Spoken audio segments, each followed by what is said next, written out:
CAC, which sawing is a foundational skill in the timber industry, a craft that transforms raw logs into valuable lumber. For any sawmill operator, mastering the basics is not just about efficiency. It's about safety, quality, and maximizing the yield from every log. Understanding the intricate relationship between the wood, the blade, and the machine is paramount. It's a process that requires a keen eye, a steady hand, and a deep respect for the material. From selecting the right blade for the job to understanding the nuances of wood grain, every decision impacts the final product. A poorly executed cut can lead to wasted material, damaged equipment, or even serious injury. Conversely, a well-sawn board is a testament to the operator's skill, showcasing the natural beauty of the wood while meeting precise specifications for construction, furniture making, or any number of applications.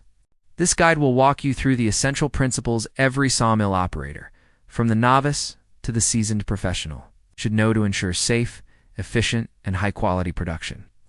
The first critical step in the sawing process is a thorough log inspection. Before a log ever meets the blade, it must be carefully examined for foreign objects that could pose a significant hazard.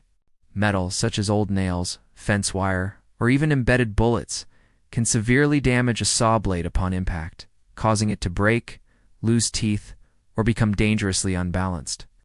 This not only results in costly repairs and downtime, but also creates a serious safety risk, as broken blade fragments can be ejected at high speeds. Beyond metal, operators must also look for rocks, dirt, and excessive grit lodged in the bark, or end grain. These abrasive materials will rapidly dull the blade, leading to poor cut quality, increased friction, and extra strain on the sawmill's engine.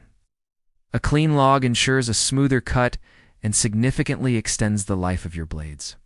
Taking a few extra minutes to debark questionable areas or probe for hidden metal with a metal detector is an investment in both safety and operational longevity. Once the log is cleared for sawing, the next fundamental decision is choosing the appropriate cutting pattern. This is where the operator's knowledge of wood science and market demands comes into play. The most common method is flat sawing, also known as plane sawing. This technique involves making a series of parallel cuts straight through the log. It is the fastest and most efficient way to produce the maximum amount of usable lumber, resulting in wide boards with a prominent cathedral grain pattern. However, flat-sawn lumber is more prone to cupping and warping as it dries. For higher-value applications, operators might choose quarter sawing. This method involves rotating the log 90 degrees between cuts, aligning the blade perpendicular to the annual growth rings. Quarter-sawn lumber is dimensionally stable, resists warping, and displays a beautiful straight grain with medullary rays. It's often seen in high-end furniture and flooring. While it produces more waste and takes longer, the resulting lumber commands a premium price. A third option, rift sawing, is a compromise between the two, offering good stability and a linear grain without the prominent ray flex of quarter-sawn wood. The choice of pattern directly influences the appearance, stability, and value of the final product. With a cutting plan in place, the operator must focus on the mechanics of the cut itself, particularly blade speed and feed rate. These two variables are intrinsically linked and must be balanced for optimal performance. The blade speed, or the velocity at which the saw teeth travel, is often a fixed characteristic of the sawmill.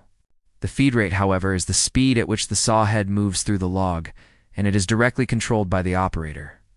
Pushing the saw too quickly through the wood or forcing the cut will cause the blade to deflect, resulting in a wavy, uneven surface on the board. This not only ruins the lumber, but also puts immense stress on the blade and motor.